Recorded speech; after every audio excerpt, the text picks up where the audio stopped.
Yokohama is one of the most important cities in modern Japan, the second largest city in Japan, super close to Tokyo, and most people don't ever come to visit.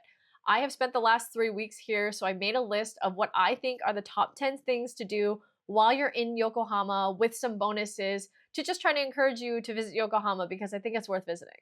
There's just things in Yokohama that you won't see elsewhere in Japan, like the largest Chinatown in Japan, Western style architecture, a very modern waterfront, and really beautiful harbor views. Number one is the Red Brick Warehouse. The area itself always has a lot of events going on, but the Red Brick Warehouse itself was built in 1911 as a customs facility when Yokohama was handling Japan's international shipping.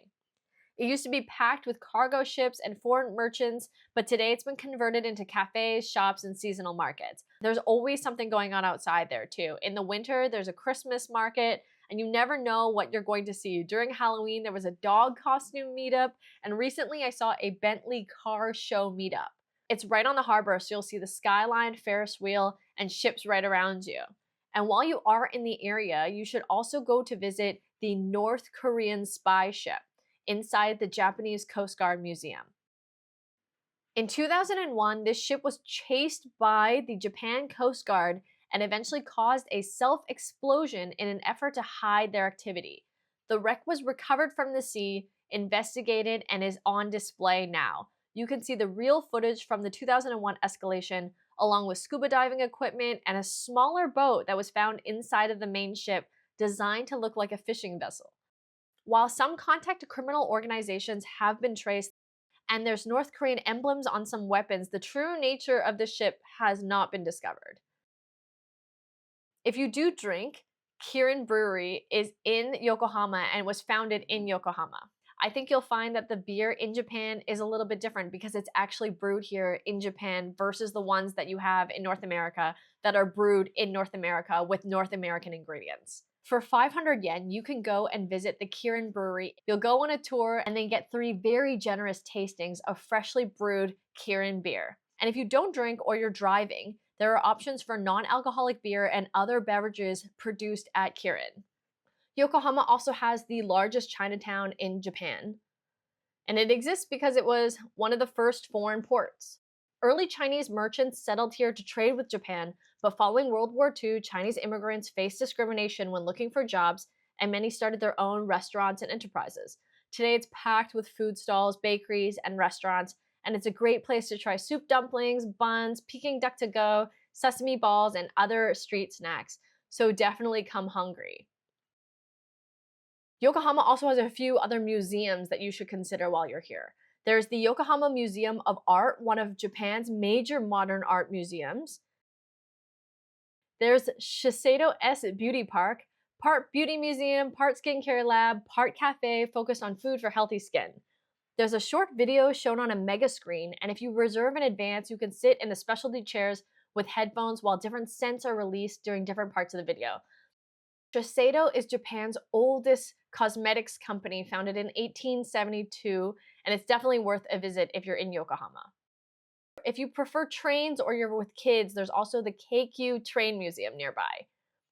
There's driving simulators, rail history, a model of Yokohama with a train running through it, and a large model train. Yokohama is an industrial city, and this shows that side. It's very popular with kids though, so be prepared to wait if you want to drive the driving simulator yourself. If you're much more into cars and racing engines, there's also the Nissan Engine Museum.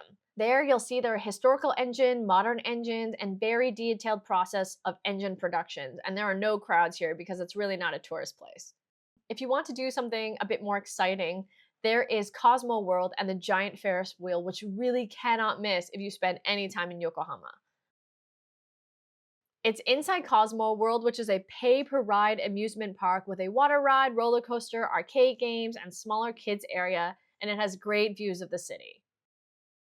And I know we talked about museums, but there's also 2 legendary food museums in Yokohama. There's the Cup Noodle Museum, which lets you design your own cup and learn instant noodle history, and the Ramen Museum, which is much more like a ramen food hall that recreates old Tokyo streets with multiple ramen shops inside. And after walking all day, you can go for a soak at the Manyo Club Onsen, which is a hot spring right on the harbor. Manyo Club Onsen is interesting because they bring in the onsen water from actual onsens. They truck it in during the day in like 20,000-liter trucks to the onsen so that you can have actual onsen water in the city. And there's indoor and outdoor areas with like a foot bath where you can overlook the city on the roof. It's definitely worth a visit if you like onsens. And the water itself is legit onsen water instead of just like regular heated water. You can see the Ferris wheel across the street. There's a cafeteria. You could probably spend all day there if you wanted to. There's two boats in Yokohama that you can see. There's the Nippon Maru, which is a training vessel that you can go onto. The boat Nippon Maru was a sailing training vessel. Prior to the opening of Japan, due to Western influences, there really was no demand or desire for sailors in Japan. And after it was opened, they wanted to find a way to train local people to learn how to sail. So that is what the original Nippon Maru boat was for. They used the first boat, Nippon Maru, for 54 years for ocean sailing, but the boat that you see today is actually Nippon Maru 2. And if you do go to the Minato Mirai area, you can see the original dock where the first boat was docked. It's very interesting. I didn't realize that a lot of Yokohama was built up after the 1923 Great Kanto earthquake, when a lot of the debris kind of went into the ocean area or was moved into the ocean area, essentially creating new land. So if you do go to Minato Mirai and you see where the old boat was docked, you'll kind of notice how far it is from the water itself. But I personally think the more interesting boat is the Hikawa Maru, which is a 1930s ocean liner that they've restored that you can go onto and see it. It once carried diplomats, immigrants, and even celebrities like Charlie Chaplin between Japan and Seattle. During the war, it was temporarily made into a floating hospital, but after the war, it was restored back into an ocean liner. So what you can see today is the cabins, lounges, and decks of the ocean liner. I was really surprised how interesting it was to walk around and experience Hikawa Maru, and the views from the boat itself are really beautiful. And as a bonus, I have a few parks that I think that you might like. First off, there is a free zoo in Yokohama, the Nogeyama Zoo, which is a free education zoo that sits on a hill above the city, and it's been here since 1951. It houses red pandas, giraffes, penguins, monkeys, and more. Keep in mind, though, that Japan's animal welfare laws are weak by international standards, so some enclosures do seem a little bit small.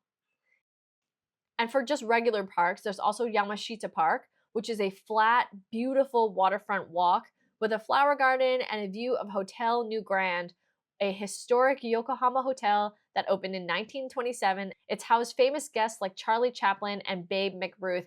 Yamashita Park is Japan's first seaside park, which had never been done prior to 1930. And a lot of the land that it's on, including a lot of the land that a lot of the harbor area of Yokohama is on, is made up of the rubble from the 1923 Great Kanto earthquake. So the land itself prior to 1923 actually didn't exist. That was just all beach and ocean. Super interesting. There's also Harbor View Park. If you're willing to go for a bit of a steeper climb up the hill, you will be rewarded with great city views. It's high above Yokohama and you'll see a lot of the waterfront from the park. And while it's not a park, Osanbashi Pier is also a great one.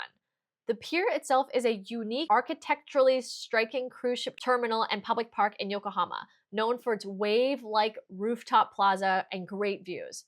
During the year, they're also the fireworks location for Yokohama Night Flowers, which is a fireworks event at Yamashita Park and offshore of the park. It's held year-round, including winter, mainly on weekends, and I will link the 2026 schedule for that below.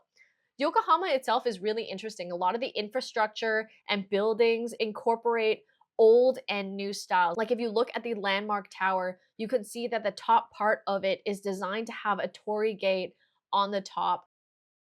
So that's Yokohama. If you're coming to Tokyo, this is one of the day trips that most people skip, but it ends up being one of the best.